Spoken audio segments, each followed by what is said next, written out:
Makin panas, bebaskan Habib Rizik Syihab, copot Kapolda dan Pangdam Jaya.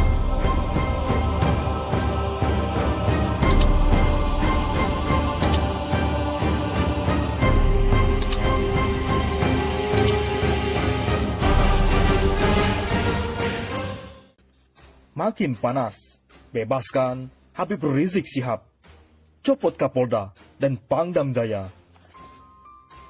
Rocky Gerung, Presiden pengecut, Habib Rizik Syihab dijebak skenario istana. Allahu Akbar! Allahu Akbar!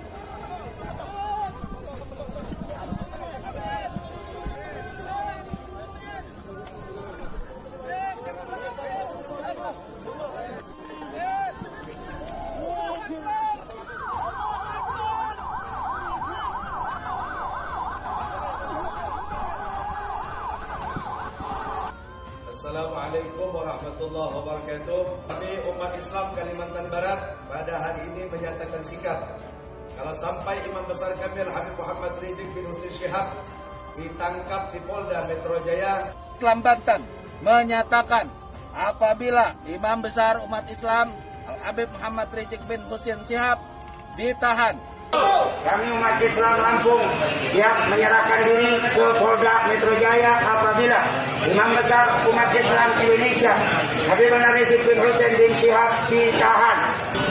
apapun yang terjadi ke depan, umat Islam tetap harus bersatu. Umat Islam tidak boleh pecah lagi. Umat Islam tidak boleh bercerai-berai lagi. Jadi kita mesti berjuang karena Allah, bukan karena Habib, karena Ustaz atau karena Kiai. Enggak. Kalau kita berjuang karena Habib, Habib ditumbang, bubar semua. Kalau kita berjuang karena Kiai, Kiai ditumbang, bubar semua. Tapi kalau kita berjuang karena Allah, Allah nggak bakal pernah tumbang. La haula wa la quwata. Atas nama apa kamu jahat kepada rakyatmu? Apa alasan sejarahmu? Lah ini Indonesia ini kamu itu menderita apa? Sehingga kamu kejamnya begitu rupa kepada rakyat. Jakarta 13 Desember 2020 pukul 1.38 waktu Indonesia Barat dari Petamburan menuju Polda.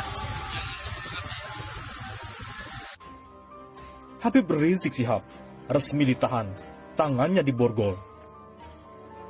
Anak buah Prabowo.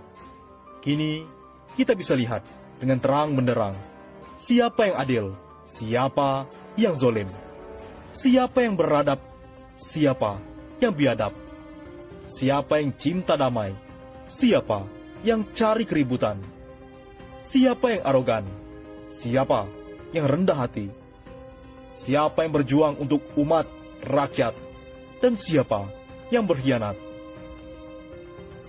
Telah ada pembeda di antara kita, kata Fadlizon. Dijebloskan ketahanan Habib Rizik, Allahu Akbar, perjuangan jalan terus. Imam Besar FPI Muhammad Rizik Syihab atau Habib Rizik resmi ditahan kepolisian. Pada Minggu dini hari, 13 Desember 2020, setelah diperiksa sejak Sabtu, 12 Desember pagi, Habib Rizik yang dipakaikan baju orange, kas tahanan, dan diborgol, digiring polisi ke dalam mobil tahanan dari dalam gedung Direktorat Reskrim Polda Metro Jaya, Jakarta. Sebelum masuk ke dalam rutan, sang imam besar sempat menyampaikan pernyataan singkat. Menurut dia, perjuangan akan terus berjalan dan dia minta agar tidak ada lagi diskriminasi hukum. Ahlan wa sahlan. Allahu Akbar. Perjuangan jalan terus. Stop diskriminasi hukum. Singkat Habib Rizik Syihab. Suara takbir menggema saat Habib Rizik diborgol dan dibawa ke mobil tahanan. Habib Rizik digiring ke rutan Polda Metro Jaya dengan kondisi tangan diborgol. Seorang perempuan simpatisan Habib Rizik histeris lihat Habib Rizik diborgol. Beberapa di antaranya meneriakkan takbir. "Jangan diborgol Habib kami," teriak seorang perempuan sambil menangis. Saat tiba, Habib Rizik sempat mengacungkan jempol usai keluar dari mobil. Jadi, kenapa Habib Rizik harus ditahan? Kepala Divisi Humas Polri, Irjen Argo Yuwono, mengatakan, mengapa pihaknya menahan pentolan FPI ini di rumah tahanan Direktorat Reserse Narkoba Polda Metro Jaya. Tersangka tidak melarikan diri hingga menghilangkan barang bukti. Agar pertama tidak lari, menghilangkan barang bukti, dan tidak mengulangi perbuatannya, ujar Argo di Mapolda Metro Jaya, Minggu 13 Desember dini hari. Wahai Bapak, kalau mau melarikan diri, ngapain datang ke kantor polisi? Itu namanya menyerahkan diri. Argo menjelaskan, Rizik akan ditahan selama 20 hari. Pertama, di rumah tahanan Polda Metro Jaya saat masa penahanannya. Selain itu, menurut Argo, sebelum ditahan dan menjalani pemeriksaan, Habib Rizik dicecar sebanyak 84 pertanyaan oleh penyidik.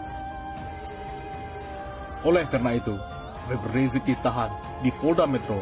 Sejumlah massa padati Petamburan, belum lagi yang di daerah-daerah, sudah bereaksi. Berdasarkan video yang beredar di Twitter, Minggu 13 Desember dini hari, sejumlah massa memadati di Jalan Petamburan 3 Tanah Abang, Jakarta Pusat saat mendengar Habib Rizik ditahan Polda Metro Jaya. Petamburan bergerak nih, ayo, kata seorang pria yang merekam video tersebut. Bebaskan Habib Rizik Syihab, karena dia tak pantas dipidana. Pakar hukum tata negara Yusril Izzah Mahendra menyatakan, masyarakat yang melanggar pembatasan sosial berskala besar PSBB tentang virus corona tidak bisa dipidana. Menurut dia, sanksi pidana hanya bisa dijatuhkan oleh undang-undang.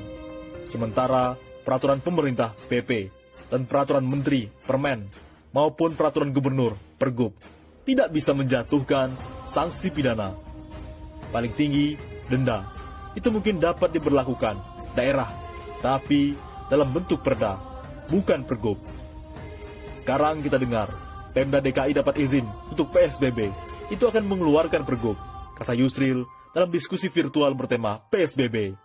Jurus tanggung Istana hadapi Corona. Oleh karena itu, Rocky Gerung, Habib Rizik ditangkap. Semua sudah didesain Istana, dijebak ke dalam skenario. Pengamat politik Rocky Gerung menyampaikan analisa terkait hubungan Istana dan kasus Habib Rizik. Dia menilai hal ini sudah diatur oleh pihak Istana. Seperti diketahui, Rizik Syihab akhirnya ditetapkan sebagai tersangka atas penyebab kerumunan beberapa waktu lalu. Selain itu, 6 anggota Laskar FPI yang tewas menjadi runtutan peristiwa yang menghubungkan Habib Rizik. Menurut Rocky, publik berhak menuntut agar peristiwa itu dapat diurai sedetail-detailnya. Hal itu dia ungkapkan. Rocky menganalisa bahwa Istana seolah menginginkan Rizik sebagai tersangka. Menurutnya, penangkapan Rizik sudah diatur oleh pihak Istana. Upaya bekuk Habib Rizik memang desain Istana. Terlihat dari mereka yang berkumpul. Sejak Habib Rizik datang, terus dipantau teleponnya, dipantau WA-nya, untuk dijebak ke dalam skenario Habib Rizik, ujarnya. Dan ini bukan dilakukan pada kesalahan negara lain, seperti kasus kemanusiaan, korupsi, dan segala macam. Dia seolah terus diintai untuk dicelakakan, tambahnya. Rocky Gerung, Presiden pengecut. Pidato Presiden tidak mengucapkan satu kata pun. Apa dia nggak punya TV? Apa dia tidak membaca koran? Apa dia tidak punya pembisik? Apa dia tidak punya kemampuan untuk menghadapi masyarakat sipil? Karena masyarakat sipil lagi marah soal HAM. Ini namanya Presiden pengecut namanya itu. Hanya itu kesimpulan saya. Oleh karena itu, pulihkan citra Polri dan TNI dengan copot Kapolda dan Pangdam Jaya. Sebagaimana mudahnya mencopot Kapolda Metro Irjen Pol Nana Sujana, maka mudah pula untuk mencopot Irjen Pol Fadil Imron. Terlalu riskan bagi citra Polri dengan mempertahankan Fadil Imron. Sikap arogansi dan kurang mampu berdiplomasi tidak cocok untuk memimpin Polri yang berstatus pengayom masyarakat. Menangani kasus Habib Rizik saja belepotan. Penembakan yang menyebabkan tewasnya 6 anggota FPI akan menjadi masalah besar yang merugikan nama baik instansi kepolisian. Kepolisian akan menjadi bulan-bulanan publik. Apalagi jika tidak terbuka dan kooperatif dalam menjalankan tugas Komnas HAM untuk Komisi Pencari Fakta Independen jika kelak lembaga ini dibentuk. Begitu juga dengan Pangdam Jaya, Majen TNI Dudung Abdul Rahman yang offside, keluar dari garis kewenangan dan kewibawaan sebagai Panglima Daerah. Menurunkan baliho yang menjadi tugas Satpol PP dan ikut konferensi pers Kapolda soal pembunuhan 6 anggota FPI oleh aparat kepolisian sangat merontokkan wibawa TNI. Mendukung kerja aparat kepolisian bukan dengan cara TNI harus pasang badan. Mengingat kedua pejabat di lingkungan kepolisian dan TNI ini berada dalam situasi kontroversi, maka memaksakan keduanya berada di barisan depan, berhadapan dengan opini dan aspirasi rakyat, sangat berisiko bagi institusi. Langkah bijak adalah dengan menempatkan pejabat baru yang lebih komunikatif dan humanis untuk membangun harmoni hingga simpati publik dapat diraih kembali. Ditariknya kasus penembakan 6 anggota FPI ke Mabes Polri itu pertanda pengakuan akan kelemahan Kapolda Metro dalam menangani. Tidak bisa tidak, polisi menembak ke 6 anggota FPI haruslah diperiksa.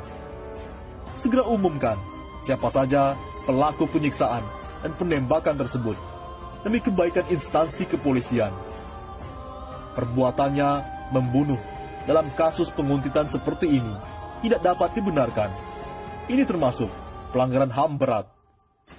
Kebersamaan Kapolda dan Pangdam semestinya proporsional, sejalan dengan ketentuan perundang-undangan yang memisahkan keduanya. Hal ini berbeda dengan masa Orde Baru dahulu, di mana TNI dan Polri masih dalam satu kesatuan. Karenanya, wajar jika ternyata publik mempermasalahkan hadirnya Pangdam dalam konferensi pers, kasus yang sedang ditangani oleh pihak kepolisian. Pemulihan citra harus dimulai dari pencopotan Kapolda Metro Jaya dan Pangdam Jaya. Pemimpin yang sudah kehilangan wisdom sepatutnya diganti. Pejabat baru yang tidak terlibat akan lebih leluasa dalam menangani dan mencari solusi. Polri dan TNI adalah milik seluruh rakyat dan bangsa, bukan menjadi alat kepentingan pemegang kekuasaan kontemporer. Bebaskan Habib Rizik Syihab. Bagaimana menurut pendapat Anda?